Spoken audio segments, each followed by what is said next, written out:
ఇప్పుడు స్వర్గీయ వైఎస్ వివేకానంద రెడ్డి గారి ముద్దుల బిడ్డ విద్యాధికురాలు వీరనారి డాక్టర్ నరెడ్డి సునీతారెడ్డి గారు మాట్లాడతారు.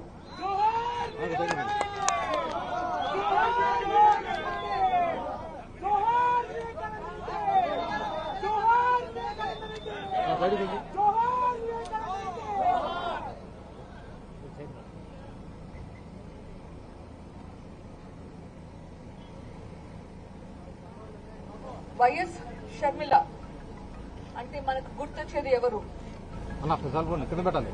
వైఎస్ రాజశేఖర రెడ్డి గారు. అదే చిరునవ్వు, అదే కలుపుగోలుతనం, అదే కష్టపడే మనస్తత్వం. ఈ లక్షణాలను గుర్తించి వైఎస్ వివేకానంద రెడ్డి గారు వైఎస్ షర్మిలమ్మని మన ఎంపీగా మన ప్రాంతం ప్రజలకు సేవ చేస్తుంది అని ప్రయత్నించారు. ఆ ప్రయత్నమే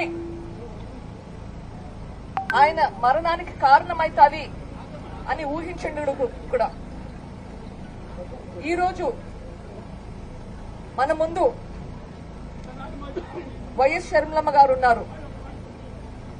వైఎస్ వివేకానంద రెడ్డి కోరికను పూర్తి చేయడానికి వచ్చారు. మీ అందరి సహకారం, సపోర్ట్ అందించాలని ప్రార్థిస్తున్నాను.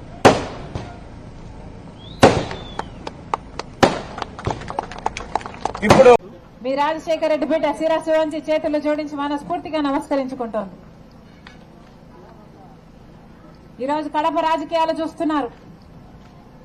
ఒకప్పుడు రాజశేఖర రెడ్డి గారు, వివేకానంద రెడ్డి గారు ఇక్కడ నాయకులు.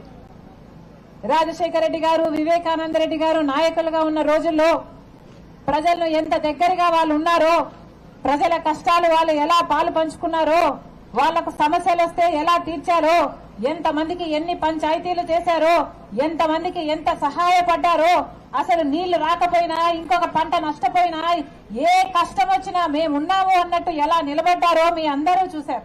రెడ్డి గారినేమో రాజకీయాల కోసం అతి క్రూరంగా, దారుణంగా గొడ్డలితో నరికి చంపివేశారు. ఇవన్నీ జరిగాయి. ఇవన్నీ మన కళ్ళ ముందరే జరిగాయి. 5 సంవత్సరాల క్రితం వివేకానంద రెడ్డి గారిని దారుణంగా, ఘోరాతి ఘోరంగా చంపేస్తే ఈ రోజుటి వరకు కూడా హత్య చేసిన వాళ్ళు, చేపించిన వాళ్ళు హాయిగా బయట తిరుగుతున్నారు. కేసు ఒక్క అడుగు కూడా ముందుకు పడలేదు. కనీసం అవినాష్ రెడ్డి అనేవాడు, హత్య చేయించిన వాడు కనీసం ఒక్క రోజు కూడా జైలుకు వెళ్లలేదు.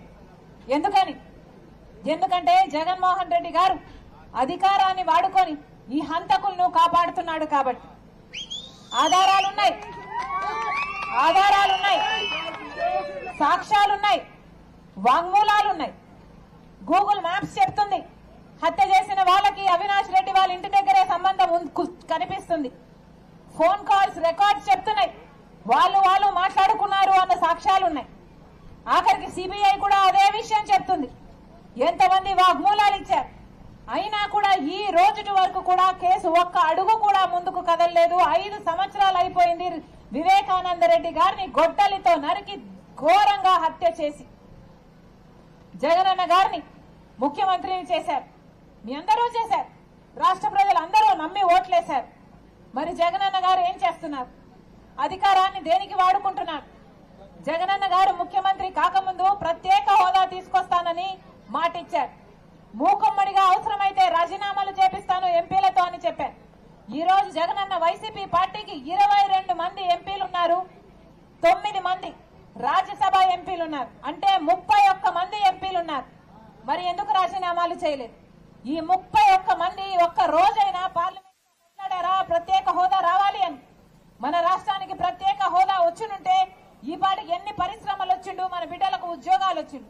ఈ రోజు కనీసం ఆఖరికి మంచినీళ్లు కూడా నోచుకోలేదు అంటే ఇది కర్మ కాకపోతే ఇంకా ఏమనాలి? అధికారం ఇస్తే జగనన్న ఏం చేశారు? ప్రత్యేక హోదాను కాస్త బీజేపీ పార్టీకి తాకట్టు పెట్టారు. అధికారం ఇస్తే జగనన్న గారు ఏం చేశారు? పోలవరం ప్రాజెక్టు లేదు, రాజధాని లేదు, కడప స్టీల్ ఫ్యాక్టరీ రాజశేఖర రెడ్డి గారు కన్న కళ కనీసం ఒక్క అడుగైనా ముందుకు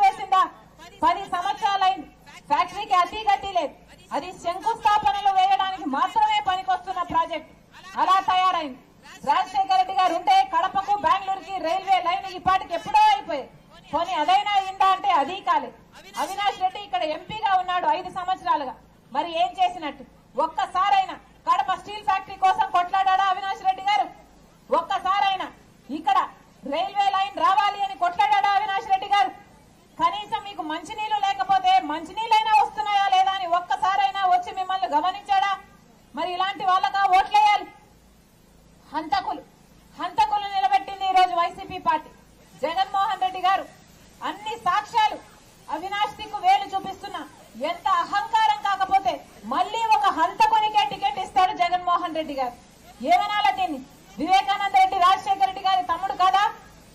వివేకానంద రెడ్డి రాజశేఖర రెడ్డి గారు బ్రతికున్నంత కాలం రామునికి లక్ష్మణుడు ఎలా ఉన్నాడో అలా తోడుండలేదా?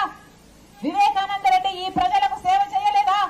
వివేకానంద రెడ్డి దగ్గరికి ఎవరైనా ప్రజలు నాకు సమస్య ఉంది అని చెప్తే వివేకానంద రెడ్డి ఆ మనుషుల్ని తన కారులోనే కూర్చోబెట్టుకుని ఆఫీసర్ల వరకు తీసుకువెళ్లి ఆ పనులు పరిష్కరించిన నాయకుడు కాదా వివేకానంద రెడ్డి? వివేకానంద రెడ్డి అంత నమ్మకంగా ఈ ప్రజలకు సేవ చేస్తే ఆయన గొడ్డలితో ఘోరాతి ఘోరంగా 5 సంవత్సరాల కింద హత్య చేస్తే ఈ రోజు వరకు కూడా శిక్ష పడట్లేదు అంటే దానికి కారణం జగనన్న అధికారాన్ని వాడుకొని ఆ హంతకులను కాపాడుతున్నాడు కాబట్టి. మళ్ళీ అదే హంతకులకి ఈ రోజు మళ్ళీ జగన్మోహన్ రెడ్డి గారు ఎంపీ టికెట్ ఇచ్చారు. అది తట్టుకోలేకనే ఈ రోజు రాజశేఖర రెడ్డి బిడ్డ ఎంపీగా పోటీ చేస్తుంది. అవినాష్ రెడ్డి మీద వైసీపీ మీద కాంగ్రెస్ పార్టీ తరఫున రాజశేఖర రెడ్డి బిడ్డ పోటీ చేస్తుంది. మీ రాజశేఖర రెడ్డి బిడ్డ ఈ కడప గడ్డ మీద పుట్టిన బిడ్డను నేను మీరు ఆశీర్వదించండి. ఈ రాజశేఖర రెడ్డి బిడ్డ మీ బిడ్డ అవుతుంది. ఎలాగైతే రాజశేఖర రెడ్డి గారు మీకు అండగా నిలబడ్డారు, ఎలాగైతే వివేకానంద రెడ్డి గారు మీకు సహాయపడ్డారు, మీ రాజశేఖర రెడ్డి బిడ్డ మీ బిడ్డ అవుతుంది, మీ బలం అవుతుంది. మీరు ఆశీర్వదించండి, హస్తం గుర్తు మీద ఓటేయండి, రాజశేఖర రెడ్డి బిడ్డను మీరు చేసుకోండి. రాజశేఖర రెడ్డి గారు నానా చిన్నానా మీకు సేవ చేసినట్టుగా మీకు సేవ చేస్తానని రాజశేఖర రెడ్డి బిడ్డ మీకు మాటిస్తుంది.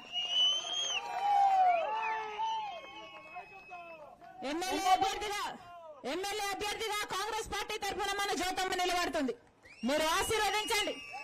మీ మనిషిగా మీ కష్టం వస్తే మీ కష్టంలో పాలు పంచుకునే మీ మనిషిగా మీకు సహాయపడే మనిషిగా జ్యోతమ్మ నిలబడుతుంది. మీకు మాటిస్తున్నాం. కాంగ్రెస్ పార్టీ హస్తం గుర్తు మీద ఓటేయండి. మీరు ఆశీర్వదించండి. మీ పక్షాన మేము నిలబడతామని ఎవరు భయపడాల్సిన పని లేదు. అధికారానికి భయపడాల్సిన పని లేదు. వైసీపీకి భయపడాల్సిన పని లేదు. వైసీపీ గుండాలకు భయపడాల్సిన పని లేదు. మీ పక్షాన నేను నిలబడతా. మీకు ఏ కష్టం వచ్చినా నేనున్నానంటూ ఇక్కడ ప్రత్యక్షమైతా. మీకు అండగా నేను నిలబడతానని రాజశేఖర రెడ్డి బిడ్డ మీకు మాటిస్తుంది. జోహార్ వైఎస్ఆర్.